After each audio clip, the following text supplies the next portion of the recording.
Okay, so there we are. We're all set.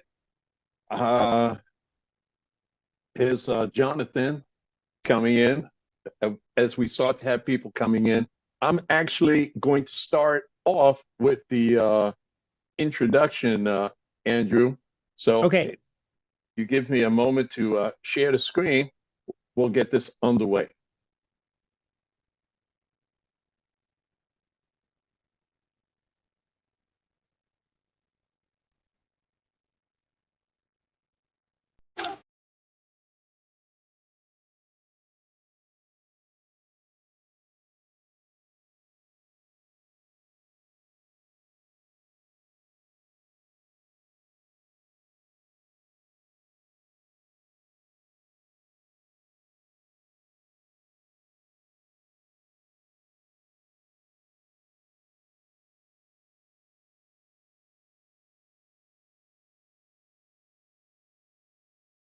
Okay, there you have it.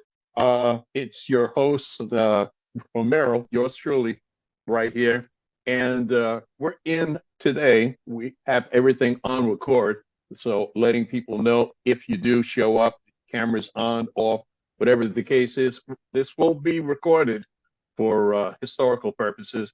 But we have my good buddy, MC Lars, with us today. That's who you're seeing on the screen, AKA Andrew Nielsen, on this presentation of Rise, Hip Hop Above Boundaries. Okay, let me take this off of screen share and turn this over to Andrew. Good seeing everybody in here. Also want to welcome everybody that I'm seeing coming in the door. Alex, Anthony, and everybody else. But without further ado, let's get to it with Andrew Nielsen. Welcome. Thank you, Romero. That's a really cool introduction, and thank you for using the track there at the beginning. That was cool. Yeah. I thought that rather than the traditional, I hope my guys don't get mad at the Creative Mornings headquarters out there in New York, but instead of the traditional, in honor of having MC Lars here, we'd segue in with his music, a little bit of a taste of his music. Thank you. And in prepping for this talk, Romero and I have been able to get to know each other, and it's really interesting to learn about his history in the art world, him being there at the beginning, the genesis of hip hop, and him being at Woodstock. I don't know anyone who was at both of those historic events, and his emphasis on live music as an important part of celebrating the culture. So we've been able to bond, and he's got some amazing stories. I'm sure some of you have heard from the culture. Well, I'll get into it. Thank you for joining us this morning.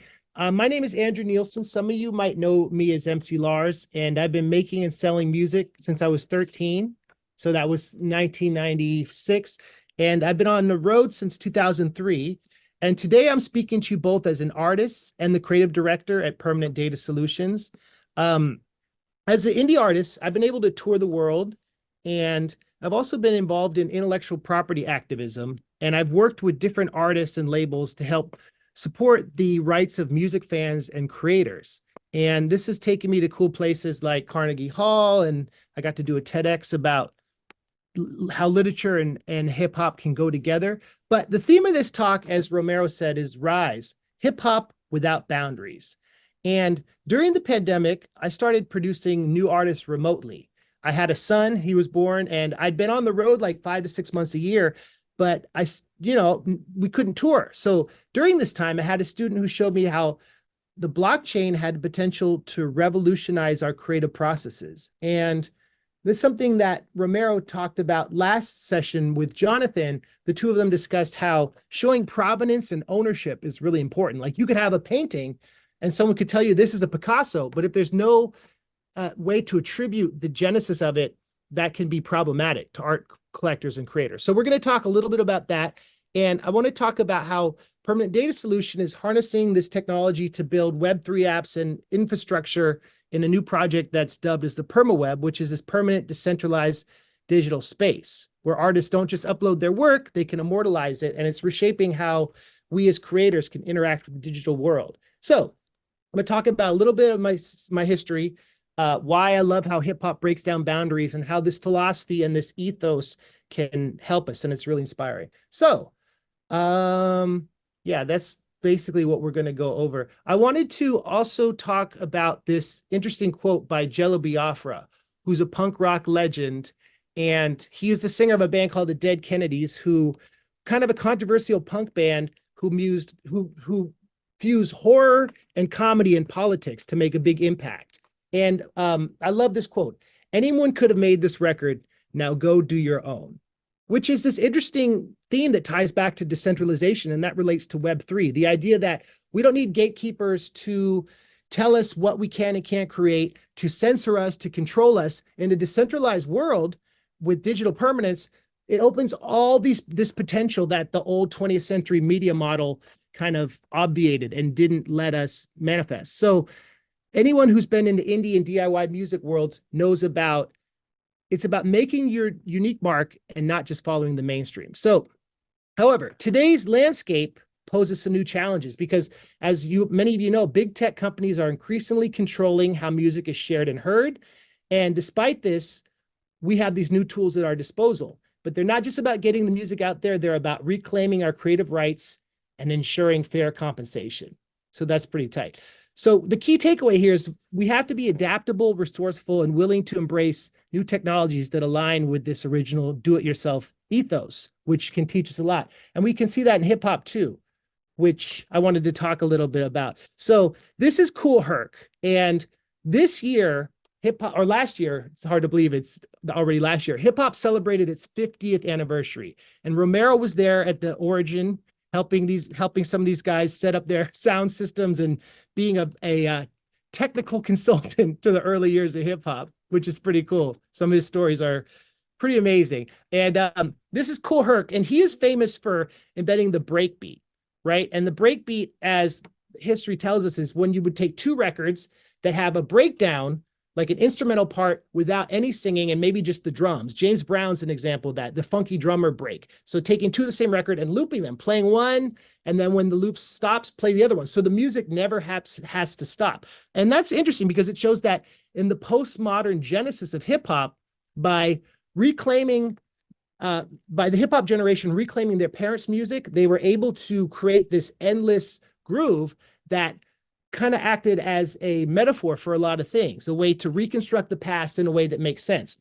And that's why it's interesting to talk about how hip hop can evolve above boundaries. And I'm going to show how this relates to Web3 and some of the cool technology we've been working on. So it's a rich history. And like I said, it embodies the DIY ethos. Herc, the first hip hop show was August 1973.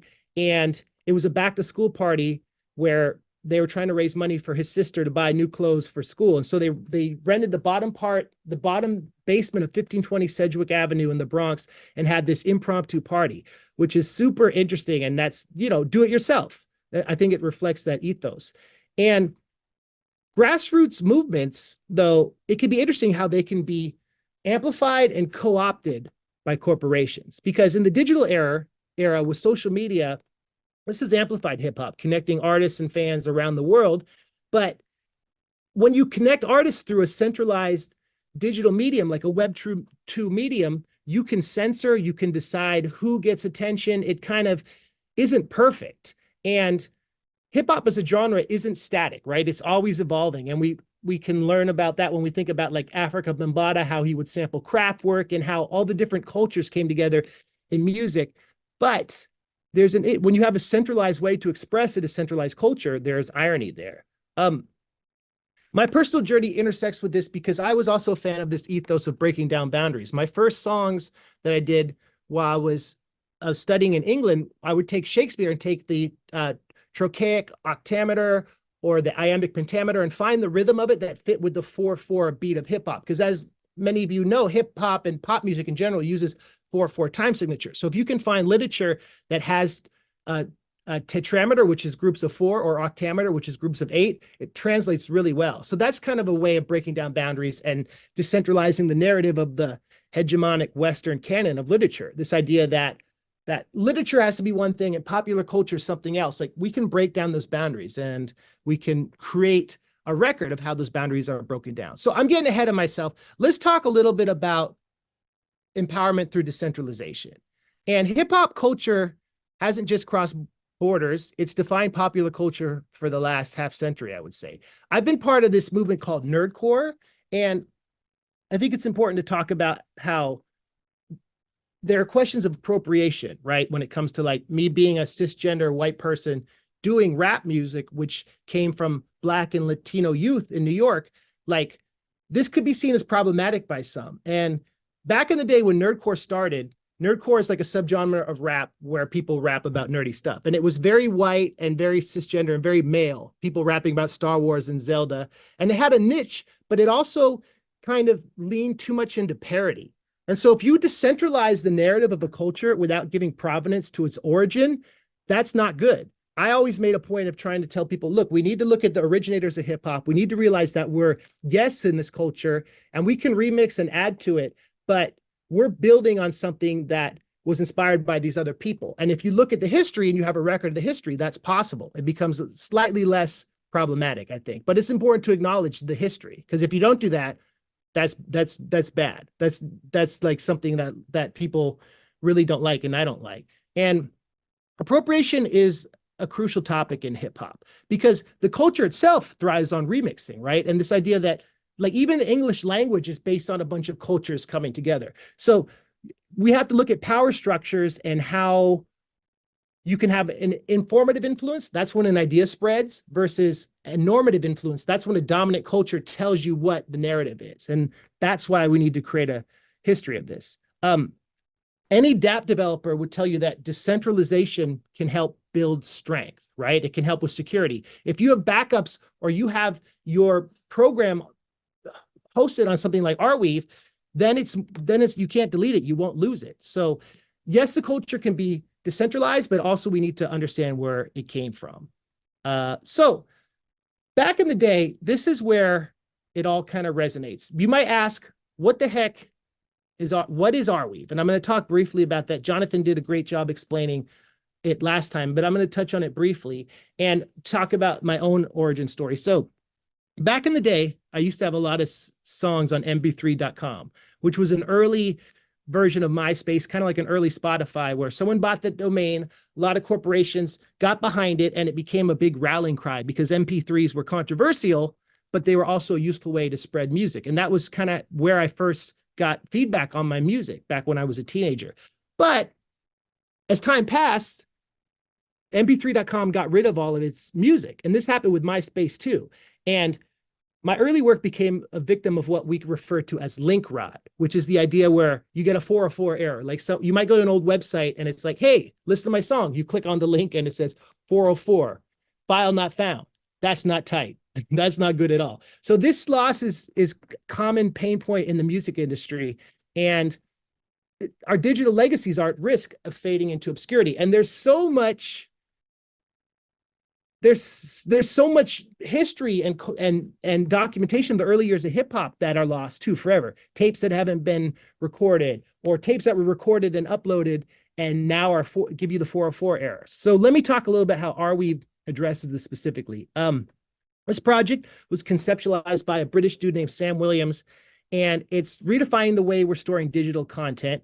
Arweave stands out not just as a storage platform, but as a permanent archive for the digital age. And like I said, it combats link rot by ensuring long-term accessibility. So using a decentralized network that's kind of based on the blockchain, Arweave distributes data across multiple nodes, making data loss and censorship exceedingly difficult. And this approach does more than just store data. It secures a permanent home for our digital footprints. Ooh, that's what's up.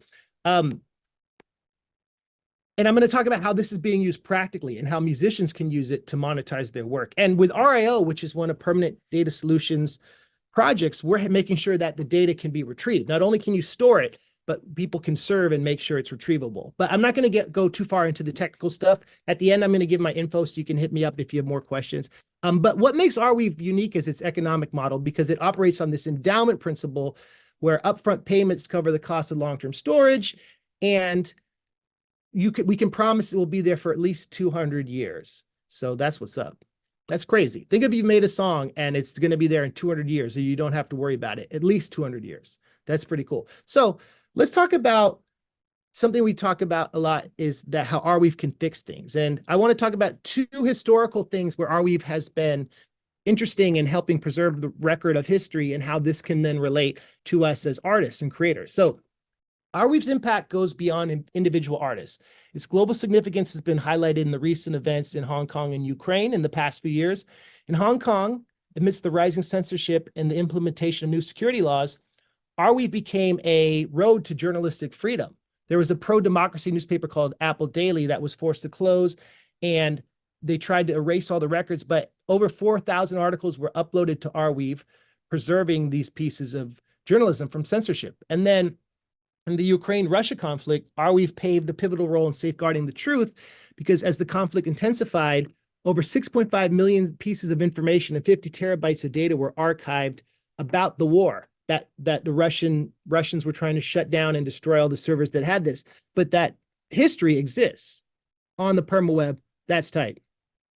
So I think that's interesting that like art and technology can come together and change the world. And hip hop has been an incredible piece of it's been entertaining, but it's also informed people. It's also changed the way we think. And I always like to think about how like the postmodern cut and paste aesthetic of hip hop culture kind of paved the way for how we can think about the internet. You know, if we were able to like think about how music can be mercurial and consist of different pieces of culture cut together, it helps us think about a way of how the internet can come together and connect us in surprising ways. And now we have a permanent way to save that. That's tight. That's really tight. So let's talk a little bit about our drive and how this relates to this and how this relates to how musicians can safeguard their rights and how I've been using it. So our drive is one of our projects. It's one of our applications, and it's become a game changer for indie artists like us because it offers decentralized and permanent storage built on the Arweave network, but it uses a system called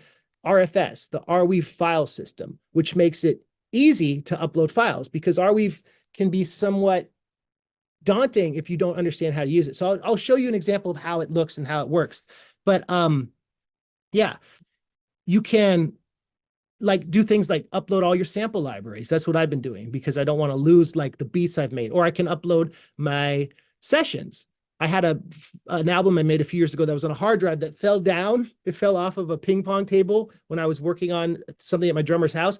And guess what? Lost all the files, lost that record. If only I'd been able to archive that stuff, I wouldn't have had to remake the record, which would have been tight. So that wasn't tight.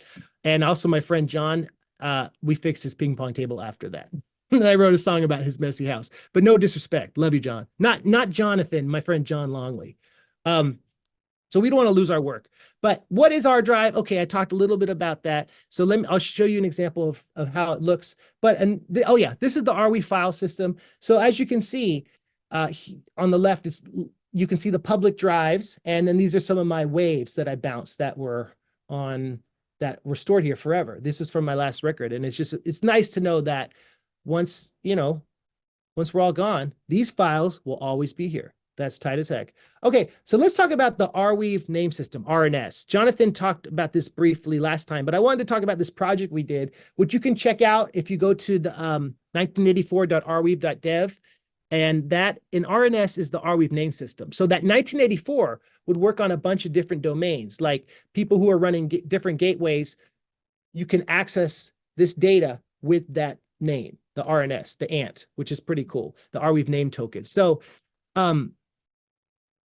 let's talk about this. So this is more than just a feature. It's a bridge connecting our music to the audience of the permaweb. It simplifies how we share and access our work. So instead of a complex transaction ID, for those of you who used Arweave, you can see that like it's confusing to send a long link because you might not trust it because it has a long string of characters and it looks kind of weird. But you can take a transaction and link it to one simple word or a number like this, 1984, and make it easier. This was a mixtape we did for South by Southwest, and these were all artists who performed at the R Drive party at South by Southwest, and we gave out download cards with this link so people could then copy and have these songs forever, or just listen to it on their phone, or listen or play it wherever they go, which was pretty cool. So you could do like romero.rweave.dev or any sort of name and have an easy way for people to access your music. So it's more than just a naming system. It's a tool that empowers us to make our digital presence distinct and enduring. So many of you might be saying, okay, great, Andrew, cool. You got your files permanently on the internet. That's fine. But how am I going to monetize this? Like, I need to pay the bills. I need to pay my drummer to fix his ping pong table. I need to this and this and that. And this is what's exciting. I want to talk quickly about UDL, which is the Universal Data License, and how this relates to some of our projects, and and how this relates to Arweave and how this is interesting. So UDL, this is a groundbreaking way that redefines how we manage and profit from our digital works. And so it's a legal framework that you can apply to your content on the blockchain, and it ensures that your music and digital creations are not only stored permanently, but used exactly how you want them to be. So if you want your song to be used commercially, but only with specific conditions, you can specify this when you upload it. Or maybe you don't care if people pay you for it. Or maybe you want people to remix it. Maybe you don't. It makes it so you can say legally, okay, this is my content. It proves the provenance and it enforces the terms. It's like a contract saying how you want to use your music, which back in the day, a record label would send you like 40-page contract and you have to figure out what to sign and what not to sign. And for artists who were without the internet, you really needed these centralized companies to get heard. But that's what's exciting about UDL. Arcadia is a new platform that uses Turbo, which is our uploading, our credit card based uploading system, which we could talk about in a bit, but it uses that technology to help make this easier for artists. And I have a friend, Cowboy Coder, who's an artist I produce, who's going to be the first album on Arcadia using the UDL, which is pretty exciting. It's pretty cool. And the interesting thing about Cowboy Coder is that he's had some interesting issues with Spotify where he's had songs removed for whatever reasons. And that's been really frustrating as an artist, and me, his friend, is a producer, but that can't happen with Arweave and with the UDL. You can then figure out what royalties come from what you've uploaded. So it simplifies it and makes sure everyone gets a fair share. And especially this year, Spotify has a new initiative where if you're an artist who has less than 1,000 streams per song, you don't make any money. You used to make 0.001 pennies. Now that money goes to Taylor Swift or the bigger artists because they want to redistribute the subscription costs, which is really interesting, but kind of pernicious if you think about it, and kind of antithetical to this idea that an artist should be self-sustaining. You can be self-sustaining if you're big enough to be self-sustaining. That's the message they tell us. I'm not feeling that. I don't play that. I don't like it. So in this digital world of Web3, where content sharing is rampant, the UDL is kind of like a shield and a sword, right? That guides us and fortifies our artistic integrity. That's what's up. So I'm just to wrap it up. So Jelly Biafra said, anyone could have made this record. Now go do your own. And this encapsulates the essence of my journey and my work with PDS, and the idea that anyone can make music, go do it yourself and monetize it and own it and prove provenance of your work. As artists and creators, we're not just pushing boundaries, we're defining our paths and preserving our legacies in an ever-changing digital landscape. We talked about the rich cultural history of hip hop, which has been shaping the world for 50 years. There's so much to say about the history of hip hop. We kind of just talked about it tangentially, but part of the aesthetic and the ethos of hip hop has been about breaking down boundaries, which I feel like has a correlation with the internet and especially Web3. And it's a testament to the power of music in bringing communities, sparking creativity, and hip hop's evolution in the digital age highlights the importance of adapting and staying relevant, which we all have to do as artists. So we talked about how Arweave can help specific artists, how the Arweave name system can make it easier for us to distribute our content, and how the universal data license can help artists get paid fairly. So in summary, as artists, we have powerful tools at our disposal to preserve our work, control its distribution, and ensure that we're fairly compensated, as the big tech and music industry oligopolies want to make this harder and harder. And we're no longer at the mercy of these big companies. We're empowered to make our mark on the world, to create art that takes all of our influences and giving props to the people who made this possible, both in the creative tech world and in the music world, and making sure that our voices are heard and our legacies endure. So it's time to create, to share, preserve our work in our terms, Thank you for joining me on the journey. This is my contact info, and we have a promo code. If you use Welcome 20, you get 20% off your first turbo top up. That's what's up. Um, I'm going to stop sharing my screen and we can open it up to questions. But I appreciate you all listening to me because I love talking about this stuff. That's tight. Fantastic. Uh, as you're saying, we can definitely open it up for questions. But in the meantime, I figured for historical purposes, since we're recording all of this, I would just give one of the stories from my experience, exactly what you were talking about. That kind of reminds me. So anyway, growing up in New York City and in the Bronx during this time when hip hop was being created, Cool Herc, all of these guys, this happened around 1971 after Woodstock, strangely enough, from 1971 on up. So it was about 72. It's a quick story here. 72, going through the Bronx. The first thing was you had guys doing this graffiti art on the trains. So you would have this fantastic graffiti art, but what the issue and the problem was is after they would do all of this work that might take them 7 or 8 hours overnight of drawing on the trains with spray paint cans in the train yard, you know, you would get a run of maybe a day or 2 or 3 days of having this train going around. And then they would take the train off of the line and bring it into the subway yards and wash it or repaint it. So your artwork was gone. There was no way at this time to save any of the work, which was quite unfortunate. A lot of these guys went on to become famous afterwards, but a lot of the work that was done at the time was lost.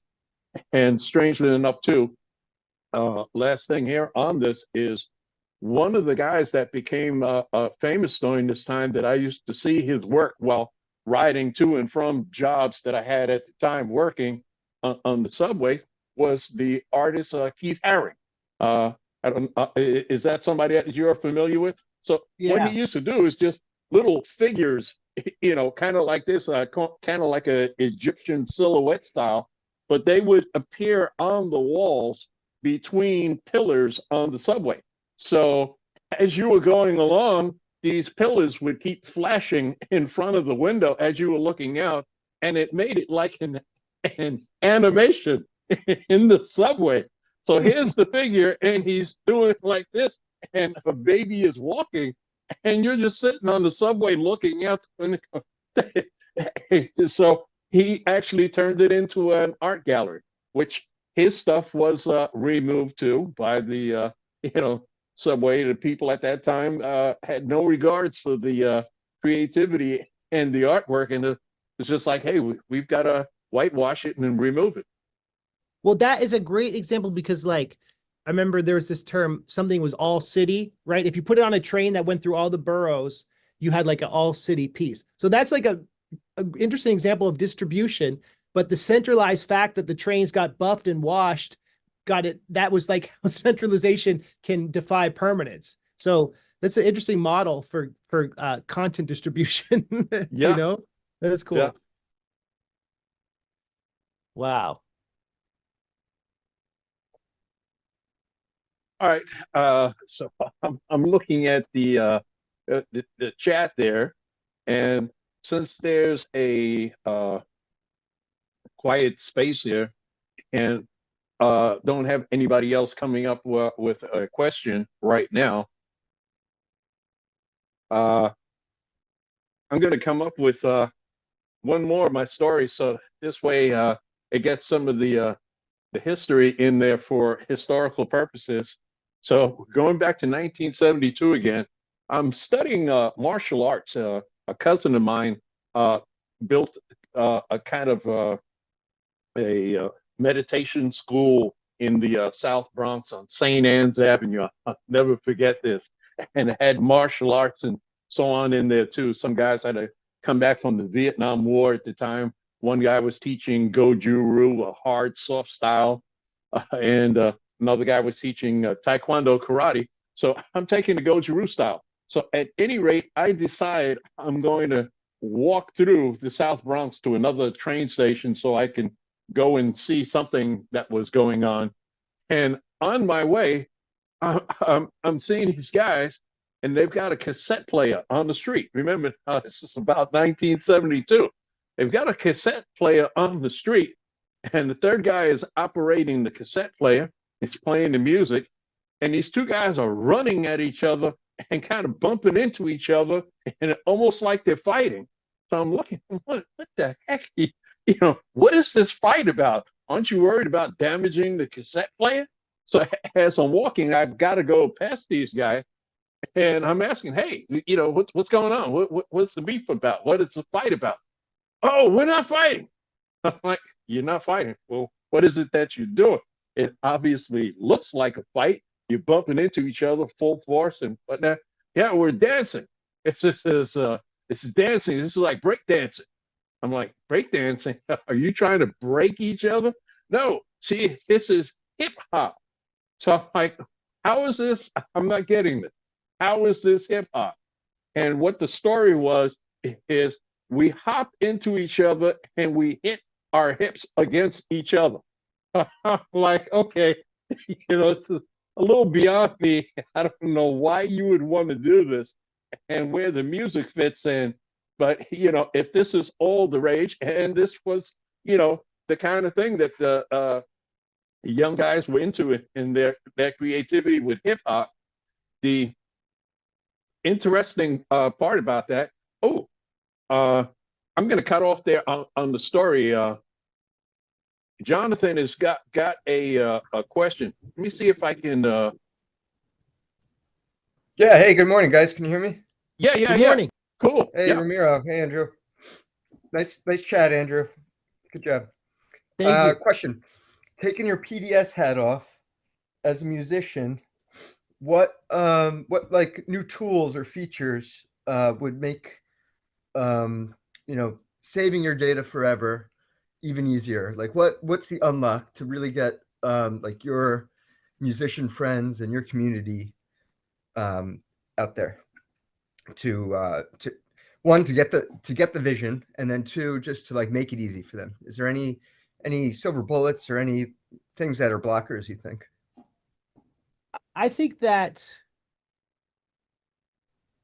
since everything's decentralized, there's not a clear way that shows there's not a clear way to upload your stuff and put it on like a decentralized Spotify or whatever. There's not like that's the interesting irony, that since there's so many ways to access the data, there's not one clear way where it can be listened to, and it's not exactly clear how the UDL and and how royalties can be paid. I think that needs to be simpler, and I think there needs to be like an on-ramp where um maybe there's a way that facilitates that more quickly, and having bigger artists on there who've shown that it works for them, which was kind of how Kickstarter got big, for example. So yeah, I just think it needs to be more user friendly and look like Web 2 in a way, but not be. That's kind of my theory. And yeah, and have stories of how people are making royalty streams off of it, because then that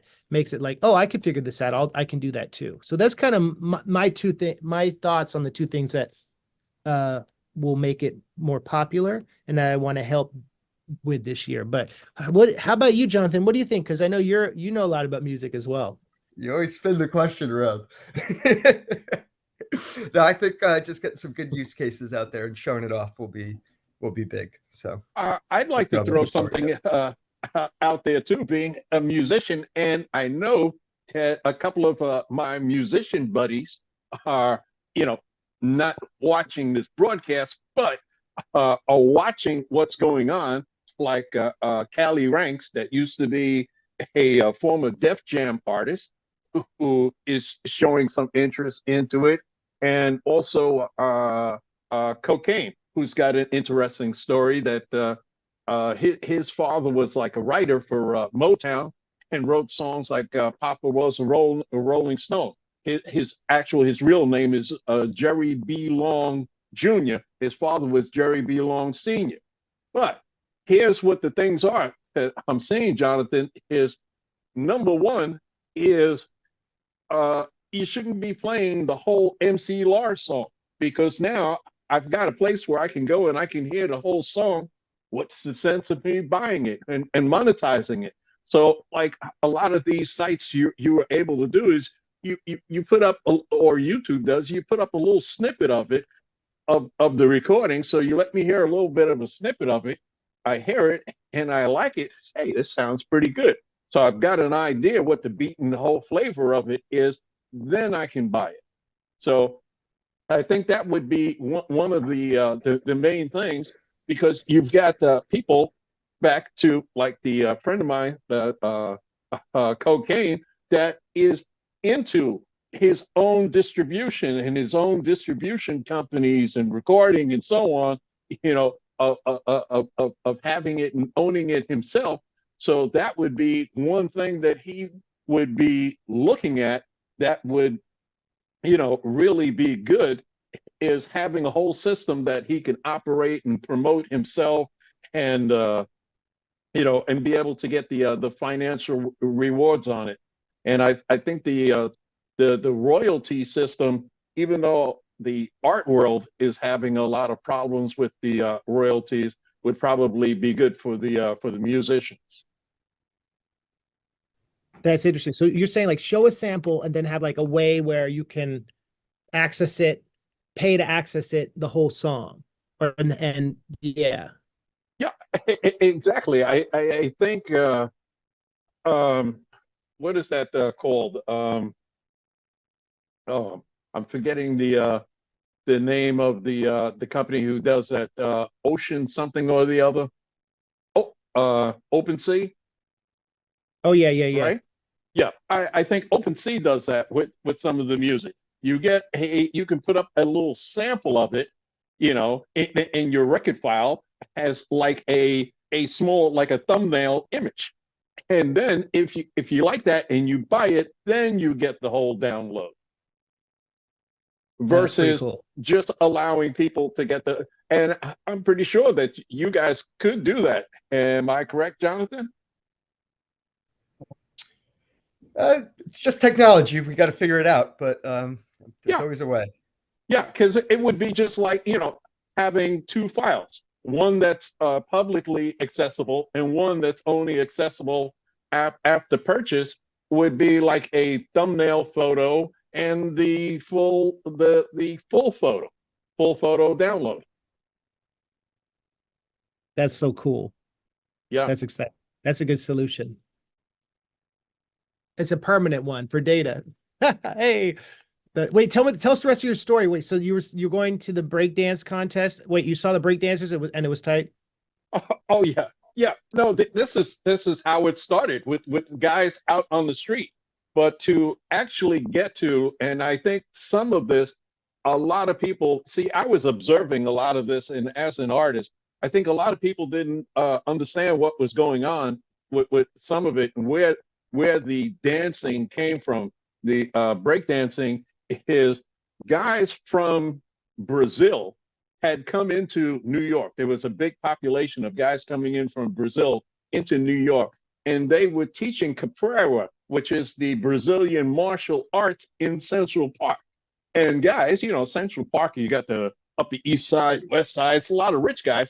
They were paying, and that's how these guys, the martial artists, were making money. Is guys would pay them, and they saw the kids gathering around that were coming from the Bronx and Queens, which I was, like I was saying, in this other martial arts school in the Bronx, and they saw these kids gathering around that wanted to learn this Brazilian martial arts.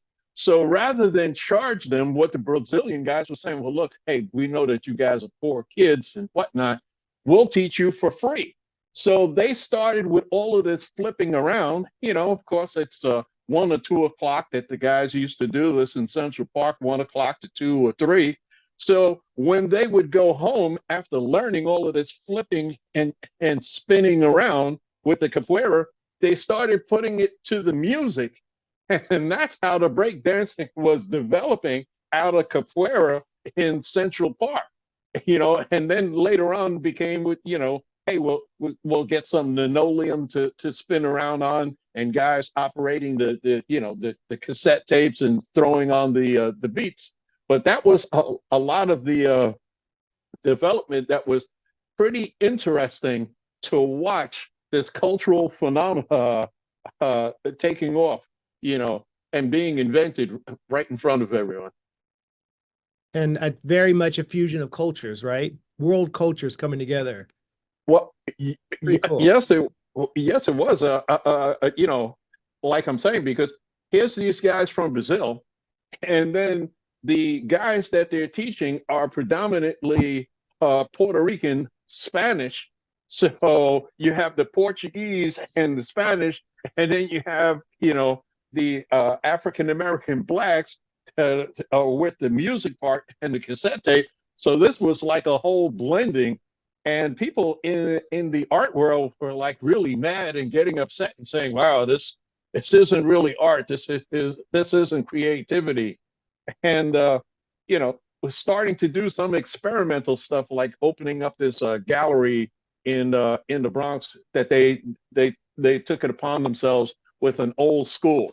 It was called I think PS1 at the time. So they took this old school and turned it into an art gallery. However, to me, they weren't putting the art that the people in the culture were doing, like the subway cars and the graffiti. They were just rehashing the same old art. That's very interesting. Yeah, Well, they needed some inspiring mornings of creativity like today. Creative Mornings. yeah, that's definitely is the way to do it. I've got one last one, which is true to that creativity is I needed a job, of course. So at the time, a lot of the times, what I used to do was to drive a cab. So pick up this one guy, and I'm driving him down to Tremont Avenue in the park, and I'm seeing all of these kids, descending on the park. They're like coming from everywhere. It's like there were, gangs at that time, is the nomads and the savage skulls and the this, that, and the other. My karate teacher at that time too was actually a member of this savage skulls gang. So I'm like, wow, this seems kind of dangerous. Are you sure you don't want me to get out with you? And you're going for a meeting in the park? And the guys, yeah, yeah, yeah. These guys are actually all here for me. I'm like, well, really? Are you going to be, fighting all of these guys by yourself? Are you, serious? Is something mentally wrong with you? Then what I'm realizing and finding out from the guy is the guy that I'm driving there. That's how I got to meet him. Is Africa Bambata. He's in charge of this, and he's telling me there's going to be a battle in the park.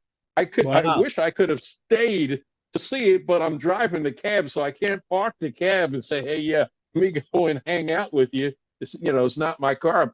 But all these guys were in the park for a battle, the dancing, rapping, the whole thing. And I mean, he had an art that had to be at least like 1,100 kids. You know, Wow. when I say kids, we're talking about like 15 to 20 and 21. Pretty cool. Kind I of, mean, it's like taking that's the whole narrative, right? Like putting that energy into something positive, yeah, creativity. And I think that is what I really do love about the history of that and all sorts of independent music where we're not just consumers, we're creating something. We're not just doing the passive thing that as humans we tend to do. We're trying to change the world and make a positive impact. And that's what these sessions that you're hosting, Romero, do. You're getting people inspired, and you've got great agency as a human in this planet. So I thank you for that. yes, indeed. Okay. All right. I guess we're going to end it at on that note there, and let everybody know to uh, you put your contact information in the chat, or Yeah, I showed it for a second, but if anyone wants to get a hold of me, the best way is probably my that's my email, Andrew at pds.inc. And I'm also on okay. Twitter and Discord and stuff. But yeah, so if anyone has questions, I'd love to help you get set up. Any artists need help getting set, or anyone, hit me up. And the team is really responsive, and we love working with our community. So that's So that's where I'm going to send Callie Ranks instead of trying to work through me.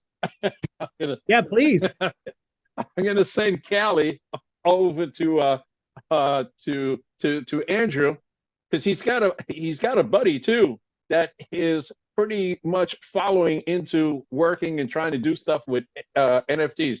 I don't know if you've ever heard of the artist Cannabis. Oh yeah. Okay, Wow. so Cannabis is into all.